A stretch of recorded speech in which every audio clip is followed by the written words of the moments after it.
Bien, ingresaron en este momento.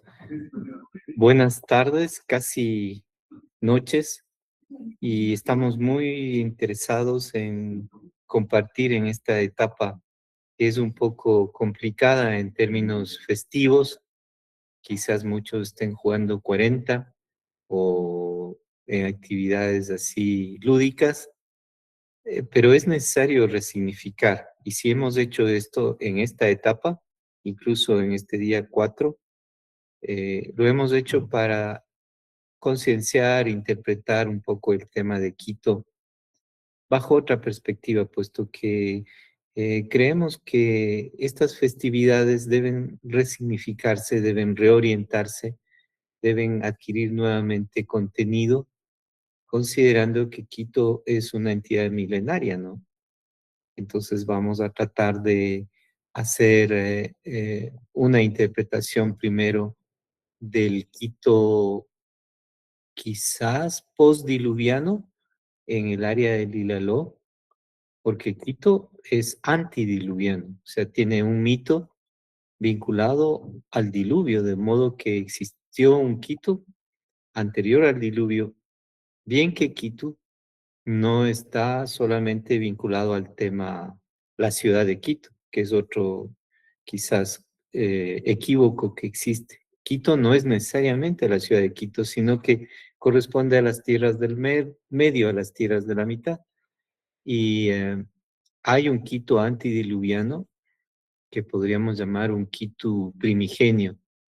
Quizás en algún momento podamos especular sobre esos imagos, sobre esas visiones más bien míticas, ¿no? Y ahora vamos a hablar un poquito sobre el Ilaló y del área de influencia de los valles orientales del Quito ciudad. Juan de Velasco decía muy bien el Quito en el sentido propio y Quito en el sentido impropio. O sea, Quito en el sentido propio es más bien lo que él llamaba el reino de Quito, la mancomunidad territorial. Y en el sentido impropio decía la ciudad de Quito, como terminó reducido el término de tierras del medio, tierras equinocciales, al concepto nada más de una ciudad. De todos modos, siempre hay que seguir discutiendo estos temas. Bueno, para tener una atención sobre las imágenes, vamos a quitar la parte del video. Pues imaginando que la ciudad de Quito en la meseta actual, muchas personas no saben que vivimos, si fueran en el caso de Quito, sobre una meseta que está separada por un gran cañón que es el río Machangara, que se lo ha ido destruyendo. Es parte de un proceso de aniquilación energética y de memoria. Si, por ejemplo, nosotros nos planteamos el centro verdadero de Quito, no es lo que se llama el centro histórico de Quito, sino se ha establecido luego de algunos estudios, triangulaciones que hemos hecho con los compañeros de Quito Milenario, que el verdadero corazón en el Quito ciudad es lo que se llama Chungoloma, Panecillo, Cerro Gordo, Yavirac, Ñahuira, ¿no? Tiene varias denominaciones. En el caso nuestro, cuando hay denominaciones que son de varios significantes e incluso varios significados para un mismo sitio, demuestra la antigüedad de un sitio. Hasta se le llama Guayalac, Inti Loma, e incluso podríamos pensar que fue en su momento una quilla loma, considerando que la perspectiva era más lunar que solar. Y si nosotros empezamos a hacer desde este punto corazón, Chungoloma, la loma corazón, que está en la meseta de Quito, y que es el verdadero centro histórico milenario, simbólico de la ciudad de Quito, entonces veamos lo que pasa en la siguiente imagen, ¿no? Pues haciendo centro y encontrando esos vectores o seques, vamos a ver que esa ubicación es tan estratégica, regresemos, por favor. Es tan estratégica que nos permite relacionar con los diferentes apus o volcanes o montañas sagradas, veamos desde arriba Catequilla, Imbabura, Cayambe, Antisana, Cotopaxi, los Ilinizas, el Corazón, Atacazo y el Gran Pichincha, o los Pichinchas, ¿no? De modo que ese es el escenario del Quito milenario. No es que alguien lo haya ubicado en alguna parte y lo haya fundado, como es la impostura de la fundación de Quito en términos coloniales, sino que fue ubicado incluso antes que los seres humanos lo ubicasen en términos rituales, ya estuvo ubicado geobiológicamente y establecen esas angulaciones importantísimas. Nótese ahí que en relación al Ruco Pichincha, pasando por Shungoloma, que es el centro de todos estos vectores o seques, está el Íralo y el Antisana, que ahora de manera magnífica estaban reinando. El Antisana me maravilló cuando en la mañana estaba por la autopista de Los Chillos y no siempre se deja ver. Y atrás del Ilaló estaba brillando, estaba reinando el gran Antisana. Y obviamente los Pichinchas y el Ruco Pichincha estaba también en su esplendor. No se diga el Cotopaxi. Y el Cayambe también. Era un escenario magnífico. Ese es el escenario topológico del Quito milenario. Nadie, ningún conquistador, ningún personaje, ni siquiera mítico, ubicó así estos vectores, sino que estaban ahí. ¿Quién los ubicó? Podríamos decir la fuente primordial, podríamos decir eh, el orden fractal de la naturaleza, cómo ha ubicado muchas cosas que luego nos vamos dando cuenta, ¿no? Sigamos. Entonces, por ejemplo, si desde Shungoloma establecemos la famosa estrella solar de 8 puntas, que es nuestra estrella Kitucara, y Pastu también, al menos en esa variante de 8 puntas, pues vamos a encontrar paralelos meridianos en rojo y los solsticios, por ejemplo, el solsticio de junio, la salida del sol, en la base del Cayambe, prácticamente en la línea equinoccial por donde pasa, digamos, el volcán Cayambe, es una pirámide natural ubicada en la mitad del mundo. Y es la primera mitad significativa. También Catequilla, ¿no? Pero esa ya es una loma subalterna en relación al Gran Cayambe.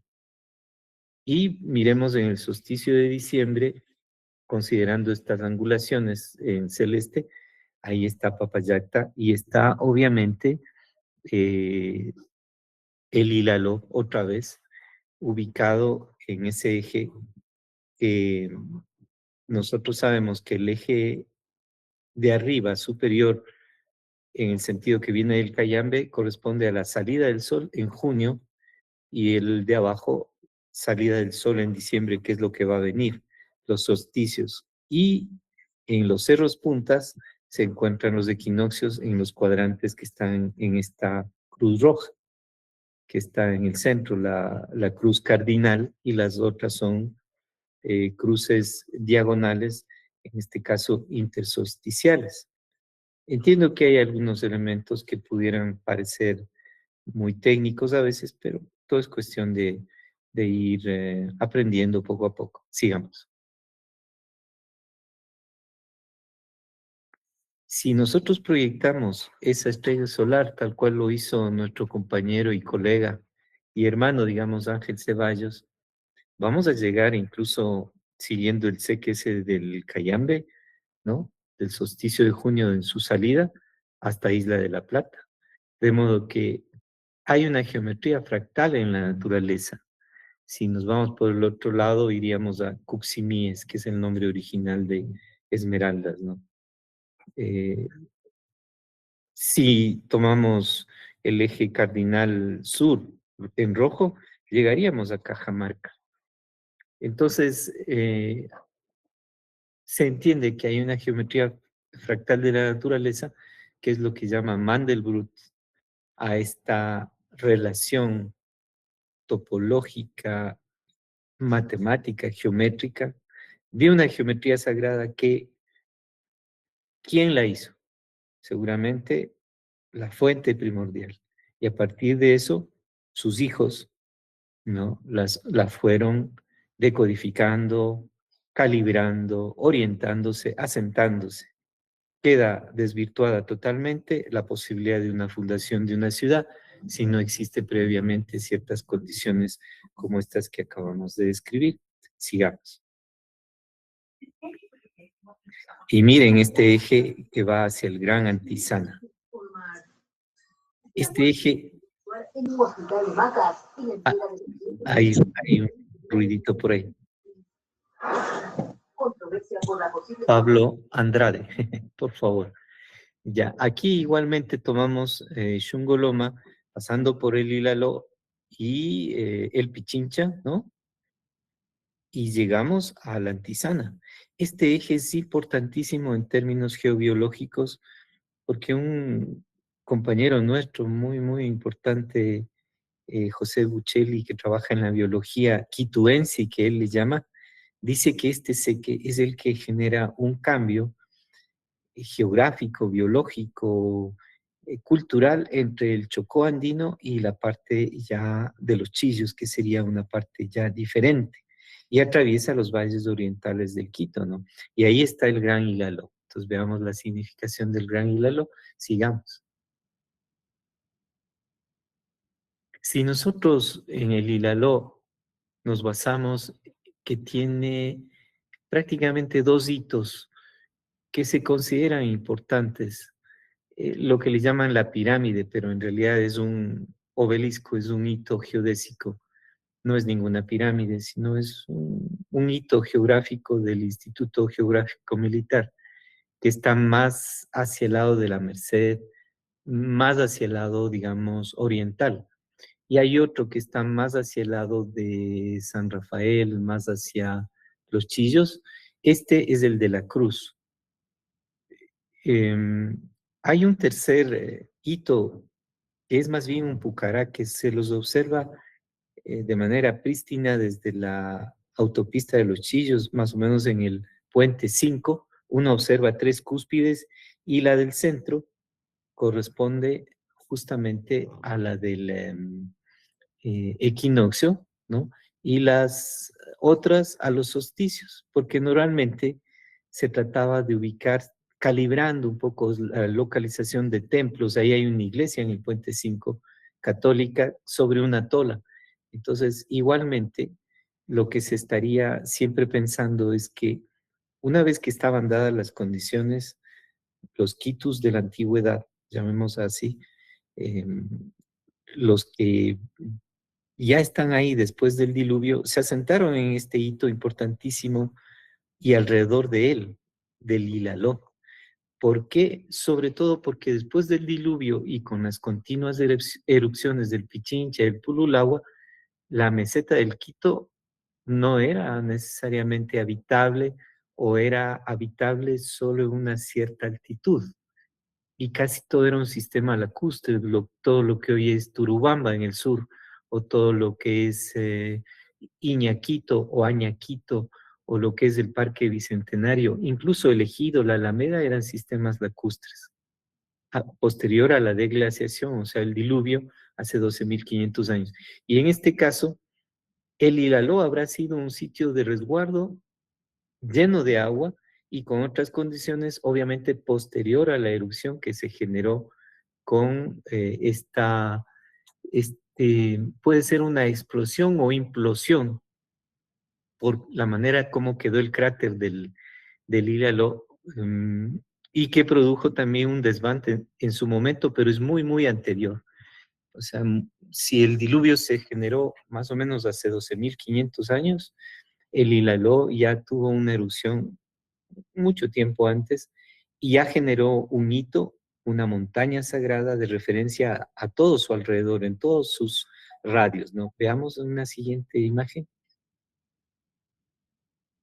Entonces, haciendo aquí un trabajo de referencia de todos estos radios que son los que permiten ir definiendo la estrella solar, que es lo que hacían los Kitukaras, ya desde inicio, incluso pensamos que los anteriores a los Kitus, que habrían sido los Ingas, ya vamos a explicar eso, ya hacían estas referencias buscando un centro y dos posiciones alternas de la salida del Sol y opuestas y complementarias de la caída del Sol, que en estos días, por ejemplo, son hermosas como se producen. Pero sobre todo veamos en diagonal, está en la antisana, al Ílalo, y en diagonal está el Cayambe. Y en el centro está el famoso Cerro Puntas, que fue un volcán que quedó convertido en esas puntas. Algún amigo del colectivo Uravía Milenario de Checa decía que se llama Kiru Shiru, Kirushiru, algo así. Es Alfonso, no sé, Alfonso López es del colectivo y decía que son los dientes o los colmillos de un perro, de un can.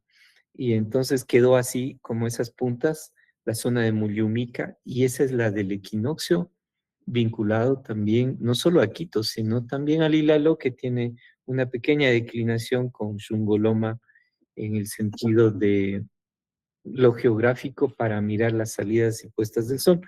Y aquí vemos, arriba vemos Cochasquí, vemos Catequilla, abajo vemos Cotopaxi, a la derecha vemos Sincholagua, Antizana, vemos los Ilinizas, vemos el Sincholagua, bueno, el Atacazo, el Corazón. O sea, fue un punto tan estratégico que nosotros entendemos que fue un Quito primordial Inga. Sigamos. Ahí, por ejemplo, se ve como el mismo Catequilla en ciertos momentos despejados se puede observar desde la cima del Ílalo. Básicamente la cima que tiene el obelisco, que es la más alta, porque es un poco más baja la que tiene la cruz, al menos en altitud, pero en ciertas perspectivas del Ílalo es poliédrico, o sea, tiene una cantidad de formas y figuras, no sigue el gran cráter que ya veremos a continuación. Sigamos. En esta imagen de Fernando Ponce, tenemos que desde el sector donde nos encontramos nosotros, la Merced y viniendo por lo que se llama el Ingañán que ha estudiado Fernando Ponce, vamos a mostrar unas imágenes también de Fernando, el Ingañán sería el camino de los Ingas. Y ahí esa trinidad está orientándose al Cotopaxi, a la derecha tenemos el Paso Ochoa, a la izquierda el Sincholagua. Esa trinidad es fundamental para haber definido un camino alterno a la meseta de Quito que pasa hacia el norte y hacia el sur. O sea, hacia el sur, hacia Cotopaxi, el mundo de los panzaleos, de los caras, del Alto Panzaleo, por llamarle así, o Panzaleo Viejo, y los caranquis, de lo que actualmente es Ibarra, hacia también Cayambi, hacia la tierra de los Imbayas, Natabuela, o sea, toda la zona esta de Imbabura, sin pasar por la meseta de Quito, que de todos modos, por el hecho anterior tecnológico, digamos que no era tan fácil hacer puentes o hacer rellenos como se han hecho, entonces se podía pasar más bien entre Caranqui y La Tacunga, ciudades ancestrales, centros ceremoniales ancestrales, caras básicamente, sin pasar estrictamente por el Quito de la meseta, pero sí por el Quito de los valles, estos alrededor del Gran Ílalo, y sobre todo el Ingañán, no estamos diciendo Incañán ni Capañán, que son nombres posteriores, el Ingañán estaría vinculado al camino hacia la Amazonía, que sería el camino de los Quijos, el camino de Papayacta, hacia el Napo, ¿no? Tras de la Antisana, del Gran Antisana. Entonces, de allá venían y transportaban los yumbos, eh, plantas sagradas, plantas medicinales, plantas condimenticias, frutas amazónicas, y llevaban también cuestiones andinas, ¿no? Entonces, esta zona, sobre todo de la entrada de Papayacta, es como el camino de los Ingas que va hacia la Amazonía y el camino de los Ingas que une el norte y el sur, que sería Imbabura y Cotopaxi, sin necesariamente pasar por la meseta de Quito y la zona de Cochasquí, sin necesariamente atravesar el cañón del Machángara, sería importantísimo para entender este Quito Inga, este Quito milenario primero. ¿Sí? Podemos pasar al segundo PowerPoint. No sé si había alguna pregunta al respecto. Se confunde Inga con Inca, pero no es Inca, ¿no? Es Inga. Cuando decimos Inga Pirca, no es Inca Pirca, es Inga. Son los gigantes, son los antiguos, son los grandes, los mayores, ¿no? También está vinculado, si han visto ustedes las charlas que hicimos sobre mitología, con los Antis, con los Atis, con los Kunturazos. Son seres antiguos, grandes, que en el mito, si ya vamos al mito, se refieren a los gigantes, a los personajes que convivieron con megafauna. En esta imagen, conste, esta solo es una imaginación con IA, ¿no? Que yo encontré ahí, y corresponde a esa convivencia mítica nada más, ¿no?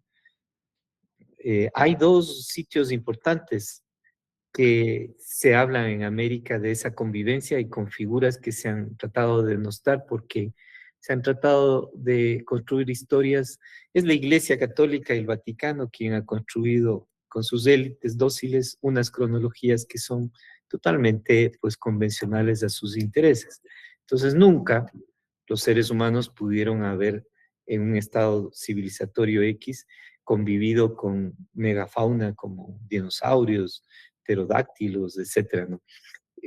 Pero se ha encontrado esto en las figuras de Acámbaro en México, que son figuras y figurines en cantidades que han tratado de ser eliminados o maquillados o a veces desechados por la arqueología convencional. Consta que la arqueología convencional se basa en las cronologías de la Iglesia Católica y el Vaticano, ¿no? En la zona de Ica son famosas de esas figuras, esas piedras que luego incluso las empezaron a hacer de manera falsaria, digamos, con la misma tecnología que existía en Ica, Perú, empezaron a hacer piedras y a enterrarlas, pero esas muestran la convivencia aparente de seres humanos con dragones, con dinosaurios, etcétera, con cuestiones que uno pensaría cronológicamente no corresponden a lo que nosotros pensamos. Esta es solo una imagen de carácter, eh, eh, digamos, ficticia, ¿no? No conozco todavía que no sea en los tallos que veíamos en un taller anterior, que se muestren figuras de megafauna labradas, talladas sobre piedra o sobre metales,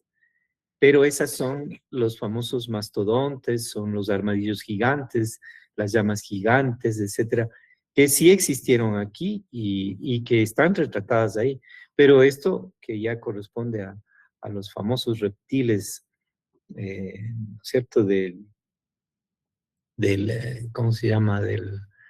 Um, a esa famosa película de los dinosaurios. ¿Cuál es?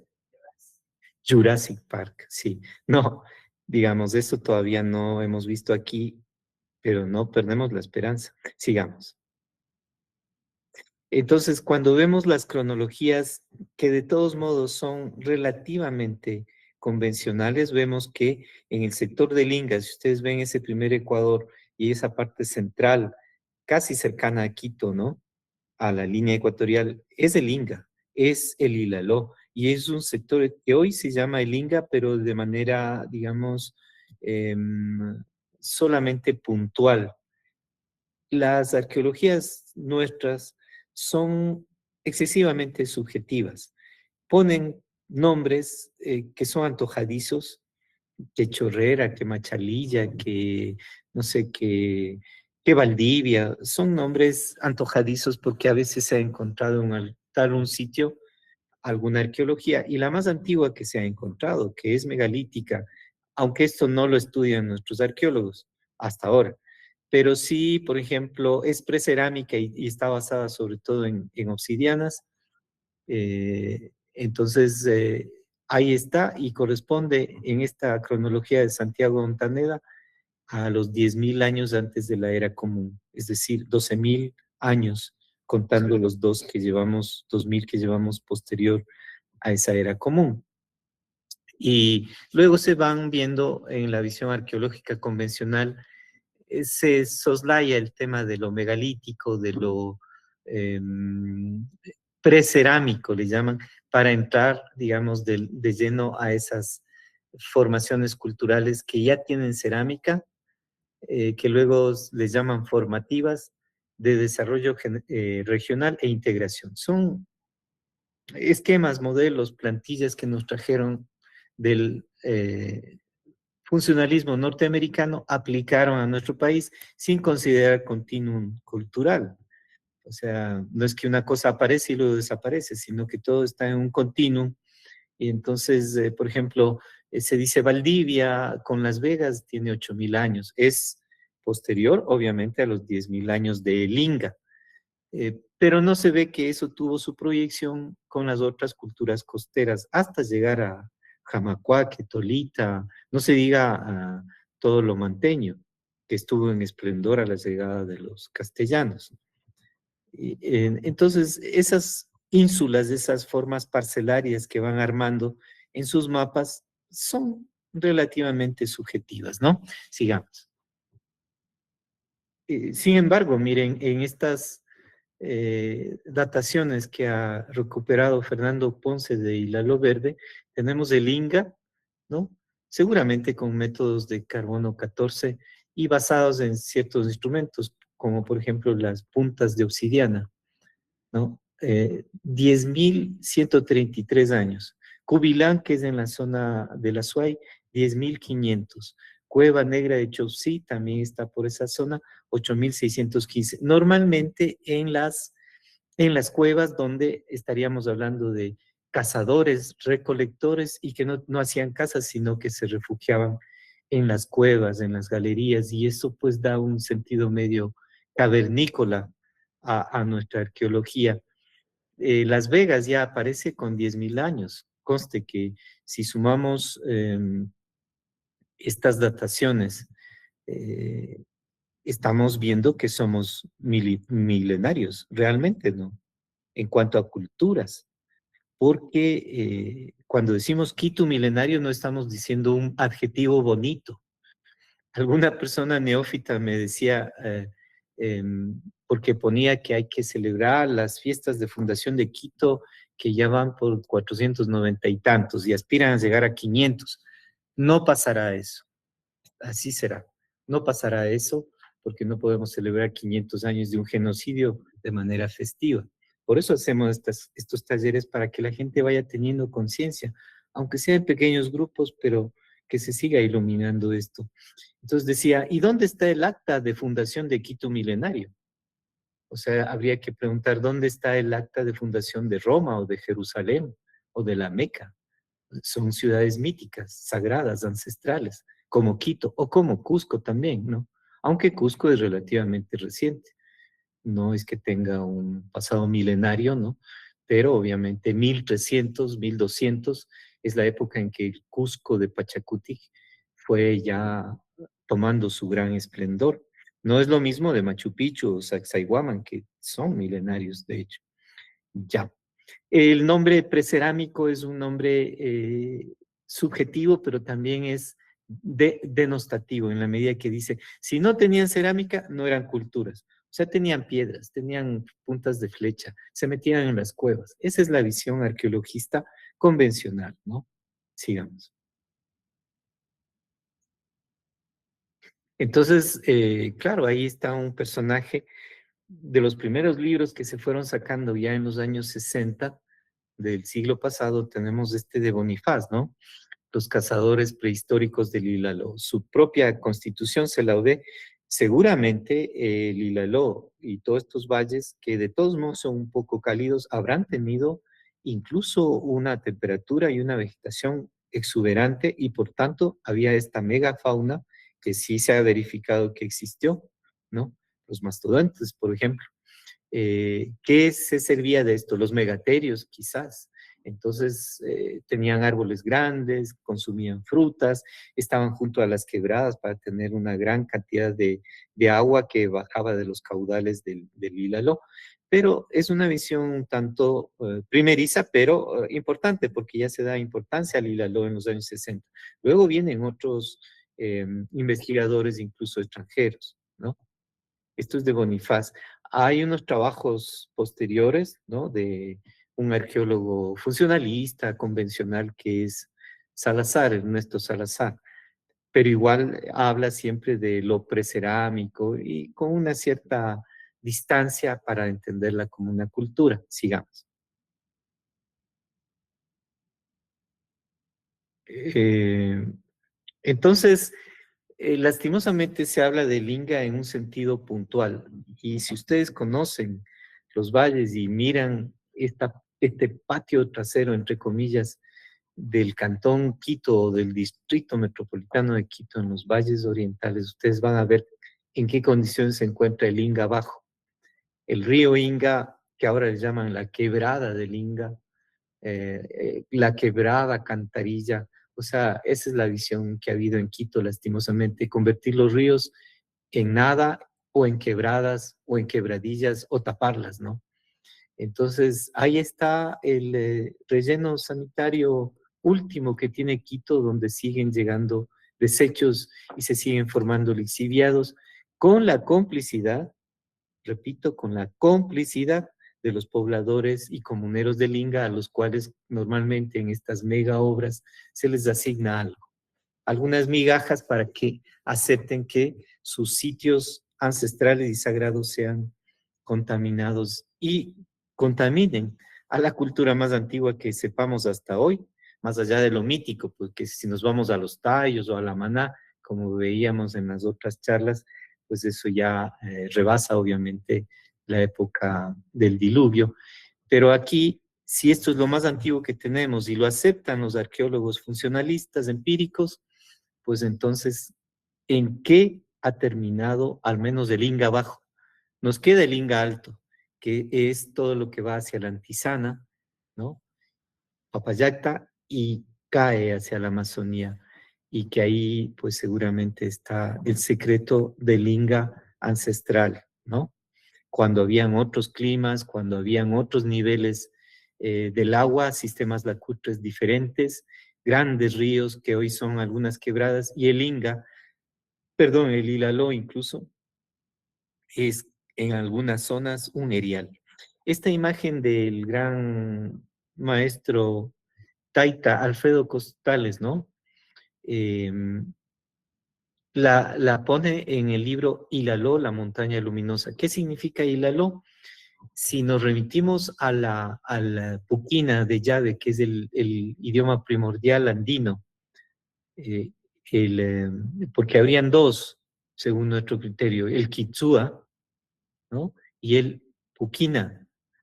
Entonces, el puquina, que se asentó sobre todo en las zonas del Tiahuanaco, tiene que ver con Illa, luz. Entonces, Lo es como un lugar, Poaló, Guajaló, es un lugar de asentamiento de la luz, un lugar luminoso.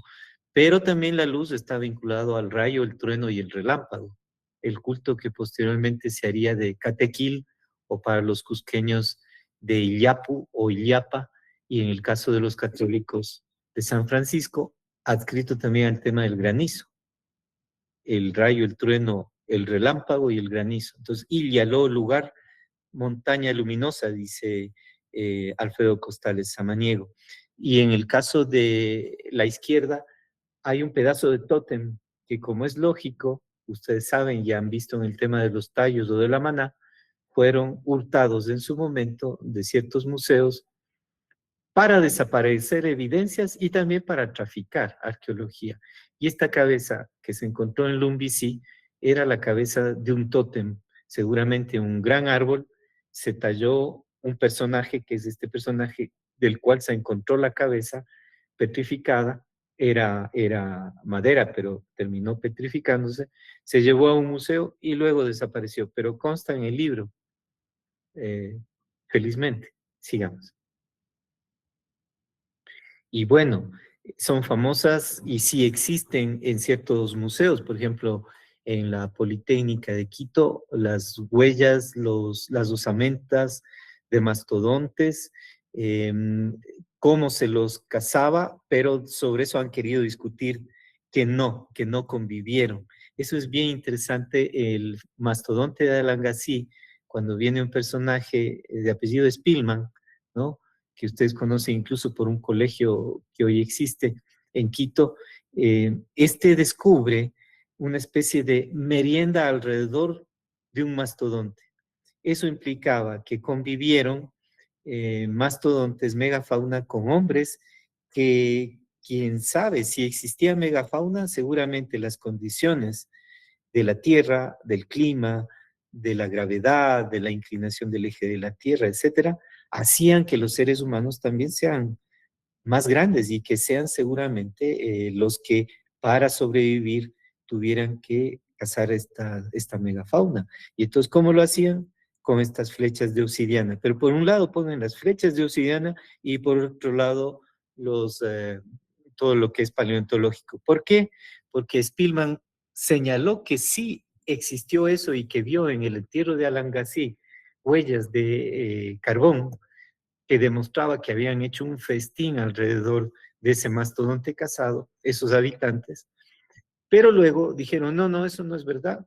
Desaparecieron muchos de los elementos también de los mastodontes, se traficaron o se quemaron o se destruyeron, tal cual ha sucedido. Ustedes saben, ese famoso gigante de Loja, ¿no? Que terminó reconstituido por partes, porque solo habían partes luego, en Suiza, creo que en Daniquelandia. O sea, como han hecho siempre, para evitar, y en esto hay que decirlo muy bien, los vaticanos, evitar el conocimiento de nuestra antigüedad, y luego los monárquicos, porque los monárquicos lo que harían es construir una historia de fundaciones, más bien de fundiciones, y más bien de acuerdo a su historia inventada o acomodada a sus intereses, ¿no?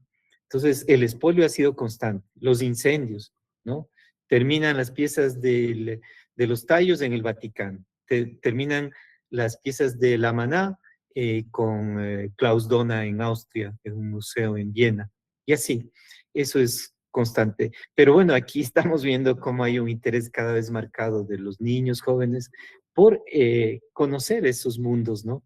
Quizás imaginar un hilaló nevado, quizá como ese que con IA le imaginábamos como puntiagudo, ¿no? Y que en un momento determinado se hundió, explotó porque es un volcán, pero quién sabe, ¿fue una explosión o fue una implosión? Tal cual ha quedado el cráter. Ahora, si ustedes lo conocen o van a conocer, el hito que se llama la pirámide, que es de la parte más alta actual. Sigamos. Bueno, ahí están algunos datos, estos recopilaba Cintia Andrade, que es una compañera de Quito Milenario que ustedes algunos deben conocer y que algunos estaban vinculados a los trabajos de eh, el primero que vino es Junius Bir, Emilio Bonifaz, María Angélica Carluche, era argentina, esposa de Santiana, con quienes ella y su esposo desenterraron la olla del panecillo, desenterraron la olla del panecillo, que no es ninguna olla, sino un templo, ¿no? William Meyers Oaks y Ernesto Salazar, en fin, Alfredo Costales, que hace una interpretación más bien etnográfica con una serie de escrituras en donde se van viendo las particiones, primero el despojo, porque eran comunidades alrededor del Hilaló, diferentes comunidades siguiendo la estrella cardinal y la estrella diagonal, y todas las comunidades recibiendo agua, ¿no es cierto?, de ese gran Apu o entidad que les daba la vida, el agua, que ahora es tan discutida, tan peleada, ¿no?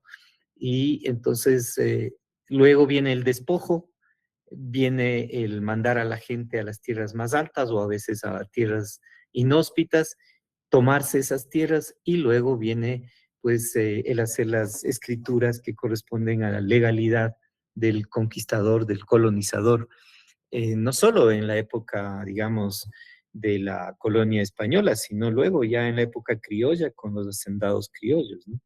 Entonces es un trabajo etnográfico en ese libro, La montaña luminosa. Está de algún modo reeditado, porque casi todos esos libros, incluso el de Bonifaz, están agotados, pero si desean en algún momento se puede coordinar para tener esas ediciones. Sigamos. Y bueno, aquí vamos a presentar algunos hallazgos, solo ciertos hallazgos ejemplificativos de cuestiones que hay en el diálogo que son megaestructuras. Miren en primer caso estas megaestructuras que ustedes ven sombreadas, ¿no es cierto? En la falda sur occidental del Ilaloc, como que va más hacia Huangopolo y hacia Cunuyaco. Eh, Son inmensas estructuras que no pueden haber sido hechas así de la noche a la mañana y están tapadas por una vegetación que en todo caso es exuberante, ¿no? Estas las había pesquisado con Google Earth Henry Males Castellanos. Entonces yo siempre remarco a los investigadores de Quito Milenario y luego de otros colectivos que están adscritos ya a estas situaciones de hilarlo, porque si nosotros estuviésemos inventando algo como la persona llamada Diego Velasco y puede ser tildado de loco o de fanfarrón o de mentiroso, pues deberían existir 20 o 30 o 40 investigadores que lo son, pero no. Somos muchos ahora investigando el Quito milenario en sentido propio y en sentido amplio, es decir, el Ecuador. Sigamos. Estas estructuras, pues, miren cómo apuntan al Cayambe. O sea que corresponderían a mirar el solsticio de junio cuando cercano al Cayambe, en este caso del Ílalo, cercano al Cayambe, no en el Cayambe precisamente como en Quito se observa en su solsticio de junio, el Pucará tendría una lógica pues totalmente coherente. No está ubicado porque somos Indiana Jones y hemos visto algo que nos pareció interesante, no, sino que tiene una lógica. Se va a ver la lógica que va describiendo luego Henry Males en relación a solsticios y equinoccios. Miren que ahí están las mismas megaestructuras. Las develamos hoy pensando que son tan grandes que ningún huaquero o que ninguna persona, digamos, conocida de las que ya nombré, vinculadas a ciertas instituciones, vayan ahí con pico y bombo y martillo a tratarlas de destruir. No podrán. Sigamos. Ahí están las mismas estructuras y estas nos recuerdan desde esta perspectiva, allá atrás está el Cayambe, a las famosas tolas de Huapula, las que han causado tanta sensación que Pedro Porras ya las estudió en los años 70 y luego dijeron que los franceses las han descubierto hace 4 o 5 años con el sistema LIDAR. No, ya estaban hace tiempos descubiertas, pero están hundidas en la vegetación del Lupano. Pero ¿qué hacen esas tolas? Forman figuras, forman rostros, normalmente rostros T, o sea que se establece una suerte de tez, el palo de la T, el horizontal, harían las cejas y los ojos, y el vertical hace la nariz, y se ve que incluso tiene la configuración de un rostro gigante, ¿no? Arriba hay otro. Entonces, esas figuras se las hacían para quién. No, si no había Google Earth, si no podíamos ver a esa altura, porque aquí es un posicionamiento con Google Earth, ahora tendríamos drones y podríamos observar. Entonces, ¿para quién se los hacía? ¿Cuánto trabajo comunitario? ¿Cuánta población trabajaba simultáneamente o durante décadas? ¿Y con qué objetivos? ¿A quién rendía pleitesía? Seguramente a la fuente, seguramente al sol, a la luna, a las constelaciones, seguramente al rayo, al trueno, al relámpago, a la lluvia, al granizo, ¿no? A los otros apus que observaban a estos, al pichincha, ¿no? Etcétera.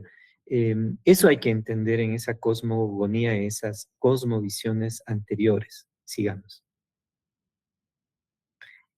Ya, aquí, por ejemplo, se entiende que el hilaló, la posición de ciertas estructuras en el hilaló, para entenderla sería cuando tienen que ver con mirar las salidas y puestas del sol. En este caso, las salidas, ustedes ven el Cayambe, un poquito está no muy claro, pero a la izquierda de la salida del sol, en esta simulación, porque hay programas que nos permiten ahora posicionar una brújula, poner los, la cruz cardinal y decir cuándo en la declinación de 23-27, cuando ocurre el solsticio de junio, ¿por dónde saldrá el sol? Por ahí saldría. Entonces, tiene una perfecta lógica para ubicarse en el hilaló y observar esta salida del sol en junio. Veamos otra siguiente.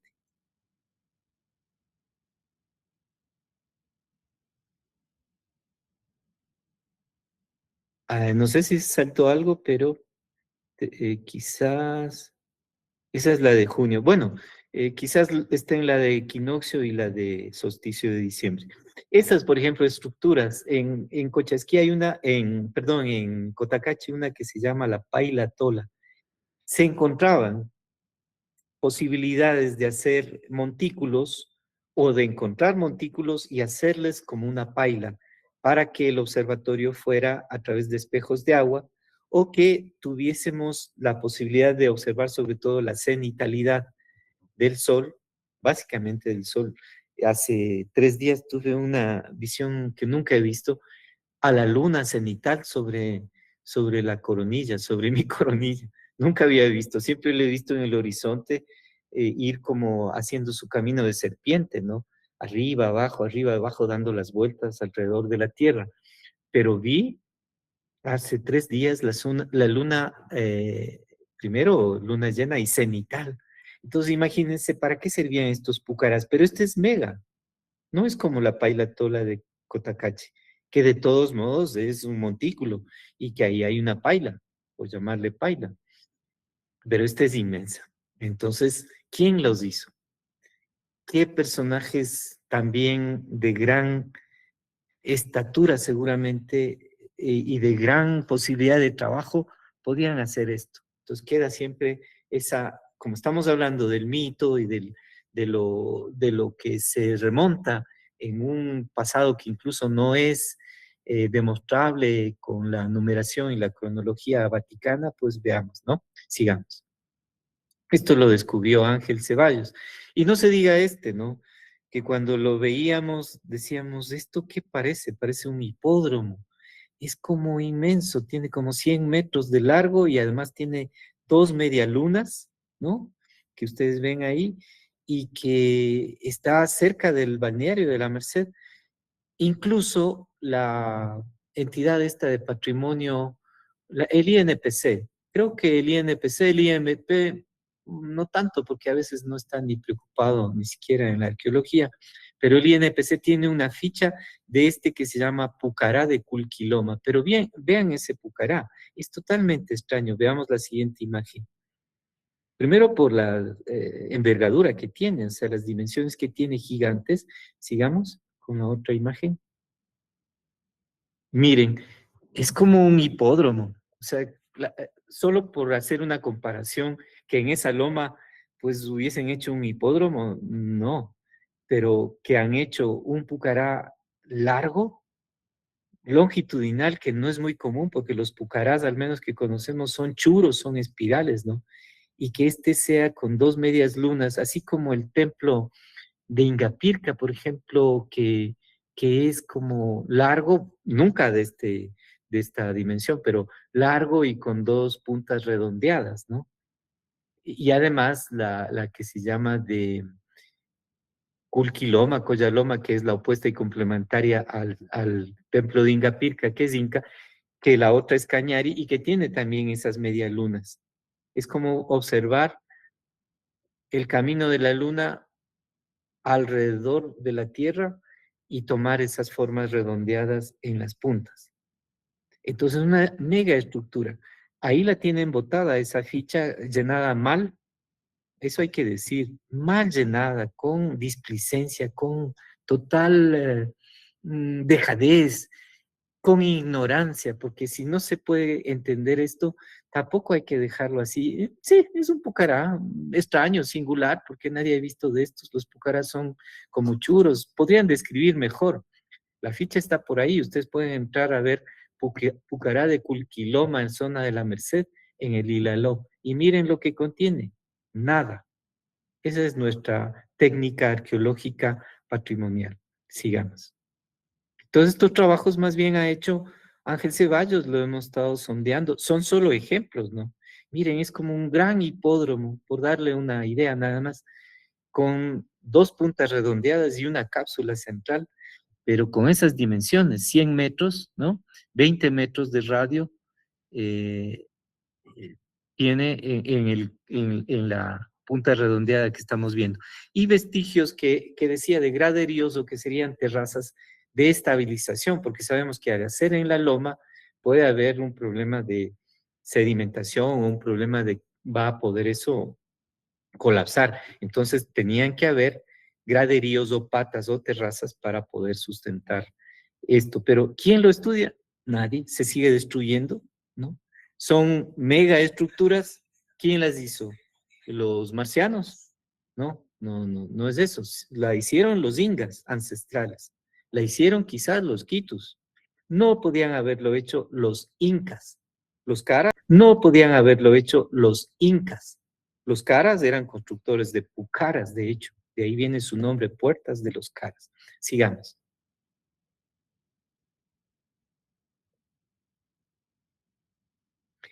Ya, miren ahí cómo colapsó el volcán Ilaló.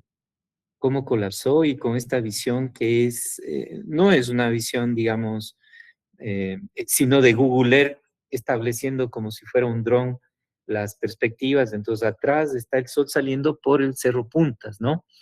Por el Muyumica, de donde se ha encontrado una gran reserva y talleres de obsidiana. Es decir, que los incas no eran un punto, estaban también alrededor del Ilaló, en varios puntos, y además iban hasta el Muyumica, que tiene mucho que ver con el Valle de Uravía, con Checa, con el Quinche, etcétera. Y con el caso nuestro, con los equinoccios vistos desde Quito. Por ahí, por esas puntas, por esos dientes, colmillos de perro, ¿no? Sale el sol en los equinoccios. En tanto que a la derecha ustedes ven a la Antisana, este rey que solo a veces se deja ver, y entonces ahí será cuando se acerca más hacia el sur, al solsticio de diciembre. Veamos la otra imagen. Sí, ahí está acercándose. Como vimos, son diagonales hacia el Cayambe y hacia el Antisana desde el Ilaló, entonces no podrían ser estrictamente como en el caso de Quito, cuando sale por la cabeza del Cayambe, ¿no? Eh, el solsticio de junio, sino antes, un poco más digamos, más abajo del Cayambe y un poco más arriba de la Antisana, las marcas de los solsticios. En este caso, el que veremos el 21 de diciembre y que de paso ya les voy a invitar a quienes quieran venir a subir a un cerro sagrado cerca de la Merced que se llama el Villibaru. Estas imágenes de Henry Males, las otras de Ángel Ceballos, colaboradores, investigadores de Quito Milenario. Sigamos. Estas imágenes, ¿no? Hay que valorar todo el trabajo que ha venido haciendo ya desde hace 2, 3 años Fernando Ponce de Hilalo Verde. Ahí tenemos esa trinidad donde el centro está con Cotopaxi, a la izquierda Sincholagua y a la derecha Pasochoa. Entonces, esa trinidad daba origen, tomando en cuenta al Cotopaxi, entre Cotopaxi y Cayambe prácticamente, entre Cotopaxi e Imbabura, al camino del Ingañán y sobre todo eh, del Ílalo hacia la Antisana y hacia atrás, hacia la Amazonía, el Ingañán. Y es lo que ha estado estudiando Fernando Ponce en este proyecto que ahora ya es colectivo, donde varios colectivos nos hemos ido uniendo para seguir investigando este Quito primordial, este Quito milenario. Sigamos. Él cuando trabaja miren lo que les explicaba, ese circuito que no es el Capañán, pero igual quieren ponerle el nombre Capañán. todo caso, el Capañán va por la meseta de Quito, va por las colinas de Quito y baja al centro histórico y sigue hasta Caranqui, por lo que hoy llamamos la 10 de agosto, es el Capañán, ¿no? O la avenida Maldonado. El de los incas que superpuso a los caminos antiguos quitus, que Costales los llama, Costales y su esposa Piedad Peñerera, el Mindu Mantaya. El Mindu, es decir, los mindos, los tambos, tambillos del señor, del gran señor en Quitucara, Mantaya, Mantaya. Y que los cusqueños llaman el Capañán, el camino del señor, el más alto del, jerárquicamente, la E35, podríamos decir jocosamente. Pero estos caminos que están en amarillo van bordeando los valles orientales de Quito. Los he ido estudiando en base a otras fuentes, de otras personas, obviamente. Fernando Ponce, aquí solo pongo unas pocas imágenes para hablar de las megas estructuras que hay ahí también. Sigamos. Miren esas terrazas. Imagen de Fernando Ponce. ¿Quién hizo esas terrazas? Porque de hecho hay terrazas y terrazas. En Pimampiro hay terrazas que no se han perdido. En diferentes sitios en Cayambe hay terrazas todavía. Pero estas terrazas tan grandes, ¿quién las hizo? Y son terrazas, ¿no? Nos vayan a decir que son, que lo que pasa es que la naturaleza trabaja así, de manera tan perfecta, y eso es nada. ¿Cómo podían los antiguos haber hecho eso? Celebremos la fundación de Quito el 6 de diciembre de 1534 y beba Quito. Vamos, pasemos porque entonces sigamos demostrando. ¿Quién hizo esas inmensas tolas en el camino del Ingañán? ¿Mm? Son imágenes de Fernando Ponce, ¿no? Esos escalonados, terrazas, obviamente, pero ni siquiera son las típicas cusqueñas, ¿no? Se llaman patas en general, terrazas escalonadas para equilibrar, para las laderas sobre todo, pero para hacer cultivos ahí. Y estas tolas continuas, largas, ¿quién las hizo? Sigamos. Son imágenes, repito, de Fernando Ponce. Y una serie de túneles y galerías que hay ahí.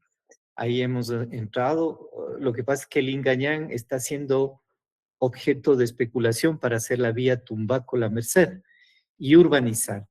Porque si hay un destructor de todas estas arqueologías y de todas estas posibilidades de interpretación nuevas, es el municipio de Quito. Son las élites que gobiernan, inmobiliarias, financieras. ¿Acaso que Quito no tiene espacios vacíos, densidades bajísimas, abandonadas? Pero es que hay que vivir en los valles. ¿Y qué pasa? Ahora están haciendo la vía Tumbaco, La Merced, y el Ingañán está siendo objeto, obviamente, ya de destrucción. Queda el eje, pero ya no van quedando los vestigios. Y ahí, sin decir mucho en dónde están, pues hay una cantidad de cuevas, de galerías, de sitios sagrados que yo sostengo que tenían que ver con la formación del turu primordial, del lodo primordial, sobre todo ya en esta época ya más de sequedad, donde todas estas áreas del Ilaló, en esta parte de la Merced, se han ido haciendo pues ya casi desérticas. Conseguir canalizar agua, tenerla ahí en posada, con poca luz, que no sea una luz a veces que ingresa por la puerta, ¿no? A veces son dos puertas laterales, generar una tierra preta, una tierra negra, tierra preta dicen los brasileños, esa tierra de humedad, esa tierra de microorganismos para recoger y también hacer un ritual a esa tierra. Y hay túneles y galerías en esa vía, algunas pues en algún momento hemos ido con algunas personas y en algún momento si quieren podemos conocerlas para que se vea que lo que estamos diciendo justamente es verdad. Sigamos. Decía alguien ahí, creo que Angélica decía, para ver la primera, para ver la última exposición del PowerPoint, para ver qué estamos haciendo ahí, al menos 3 o 4 colectivos, decía que hay que hacer rueda de prensa. Sí, hay que hacer eso y mucho más, y manejar los diferentes canales y redes. Y aquí les voy a hablar de lo que estamos haciendo con el grupo que se llama Reserva Planetaria de Luz. Somos Ilaló, el método MAGIC y el GAD La Merced. Importante que le estemos comprometiendo al GAD La Merced, porque ustedes saben, los GAD parroquiales, primero que no tienen ni idea, segundo que no les importa, porque muchas veces, si el GAD es una representación en pequeño del municipio que está interesado en la especulación inmobiliaria financiera, la farándula, las fiestas, simplemente los jolgorios, pero no de la historia, pero no de la resignificación de nuestras identidades. Entonces, comprometer a los GADs, hay tantos alrededor del Hilalo, y de algún modo los compañeros de Hilalo Verde, de Quito Milenario, estamos trabajando, las comunas, Quitucara, alrededor de Huangopolo, de La Merced, de Alangasí, de Angamarca, de Tumbaco, de Cunuyacu, de Conocoto, de Pifo, de Pinta, todo lo que está alrededor, el mismo Valle de Uravía que estábamos conversando con Alfonso hace un rato, ¿no? Tenemos que hacer todo eso y mucho más, y tenemos que ser más. ¿Por qué? ¿Por qué tenemos que ser más? Porque la estrategia debe ser que no cumplamos con lo que antes han hecho las élites, ¿no?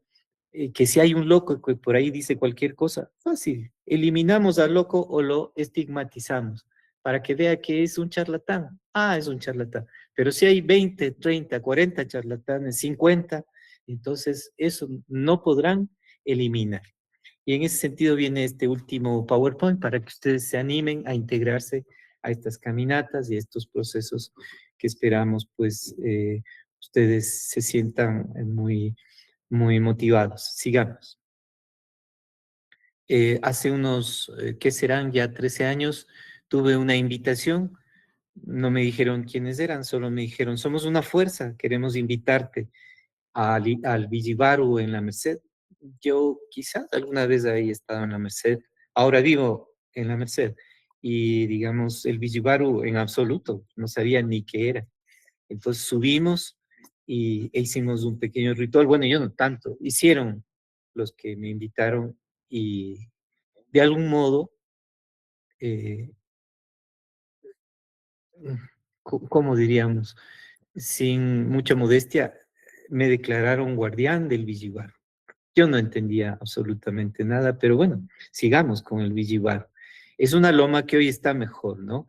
Miren, el Villibaru es como un 8, si lo viésemos desde arriba, está la loma de la derecha, que es San José de Villiguaru, y la loma de la izquierda, que podríamos llamar Santa María de Bellavista.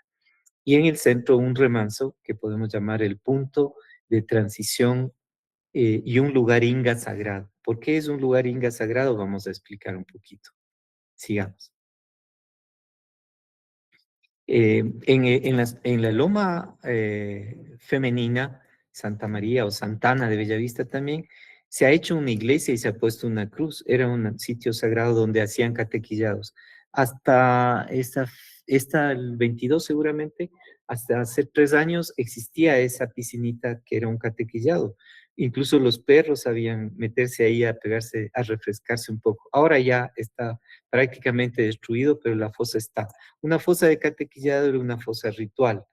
Explicar eso sería un poco largo, pero en algún momento lo podríamos hacer. Sigamos. Ahí está esta iglesia, muy similar a la que en Francia se llama de Roncham, ¿no? Parece que la habían hecho los antiguos hacendados y donado a la Confraternidad de la Merced, ¿no? Que es la que tiene sede en la parroquia La Merced a nivel religioso. Sigamos. Cuando empezamos a ver megalitos, entendimos que debía haber un eje para entender esas dos lomas y el remanso, porque prácticamente eso fue una hipótesis que yo planteé. Debería ser la loma masculina el solsticio de junio, la loma femenina el solsticio de diciembre, y en el centro deberían estar los equinoccios. Pero si hacíamos una línea desde el remanso, que es la línea central de transición, o sea, el sitio central de transición, hacia atrás, lo que encontramos que ahí está la comuna San Francisco de Baños y hay una gruta y una cascada que se llama de la Virgen de Lourdes. Si ustedes ven esos megalitos, pues ahí hay un culto a la serpiente, sin asustarse, ¿no? La serpiente Pini. de los Quitos, la que generó el diluvio, la que genera agua. Ahí está, y a la izquierda está una mujer que parece una mujer Valdivia, ¿no? Si ustedes pudieran ver esas como pareidolias, pero también son reales, porque son fotos reales, estas dos fotos de Cintia Andrade. Desde ahí seguimos un eje, sigamos. ¿Y qué encontramos en ese eje, aunque ya está siendo urbanizado aceleradamente? Estos inmensos megalitos. Van a ver las alturas que tienen estos megalitos. Seguían un eje que apuntaba al Villibarro. Sigamos. Algunos tienen rostros, son poliédricos, tienen figuras, son personajes, ¿no? Aquí tienen dos ojos, una nariz, una boca un poco asustada, tienen otros incrustados. ¿Quién hizo, quién trabajó estos megalitos? ¿Para qué servían? Sigamos. Miren, este parecería, aunque sin cabeza, parece un felino, ¿no? El cuerpo de un felino, aquí para nosotros sería el jaguar, el puma. Vean la escala que tiene ahí. Yo me voy a ver en la siguiente imagen. Sigamos. Miren, esa imagen implica la escala, la magnitud que tiene y la piedra tiene un visor, ¿no? Hacia el fondo está San José de Villíbaro. Eso estaban apuntando estos megalitos que venían desde la comuna de San Francisco, que es la más ancestral de la Merced, al menos. Y miren a la izquierda con un mecanismo de poder nombrar los horizontes, las montañas, volcanes, se ve que están apuntando a ciertos volcanes y entonces los megalitos tienen, no es que eran puestos ahí porque sí, ni habían ninguna máquina inmensa para mover estas piedras. Y obviamente no han podido moverlas y es importante que algunas de menor tamaño puedan ser removidas sin la conciencia de la gente. Hay que defender estos megalitos porque las urbanizaciones están haciéndose ahí y junto a estas piedras megalíticas, si la gente no sabe que pueden ser sus protectores y son, incluso hasta podrían servir para un turismo cultural, arqueológico, corren riesgo, ¿no? Corren riesgo. Entonces, vean esa altura de estos megalitos. Son para nosotros ingas, esos son ingas. Todo lo que es inga es megalítico, es megafauna, es paleontológico, es precerámico, entre comillas, es lítico, pero es megalítico, sigamos. Lo poco que hemos ido encontrando, pues aquí está apuntando a San José de Villibaru y quedan invitados el 21 de diciembre, domingo, a subir a esa lomita que es muy fácil de ascender, un poquito cansado nada más, pero fácil de ascender. Se podría ascender quienes deseen a cuesta traviesa, pero es mejor ascender en espiral. Entonces ahí estamos trabajando con las compañeras del método MAGIC, que es de purificación y de descubrimiento de agua. La Merced es una población que no tiene agua, pero este Villibaru y el Ilaló son esponjas de agua, ¿no? Sigamos. Ahí está otra compañera, Angélica. La anterior era Mavi. Estamos en el remanso, en la parte central, viendo cómo han ido destruyendo todas que estaban ubicadas ahí y cómo existen canales y cuevas y se les va cantando y despertando. Y aquí entonces el trabajo de reserva de luz para ir activando la luz del Ilialo, que le da su nombre, Ilialo. Hay otra variante que es el nombre que sería Kelahalu y que está vinculado al Kela, es el lugar donde despierta el sol, despierta el Kela, el jaguar. En este caso puede ser una jaguar. Normalmente se relacionan con taitas antes que con mamas, pero la zona de la Merced, dado que hoy tiene un vínculo mariano y el culto a la Merced,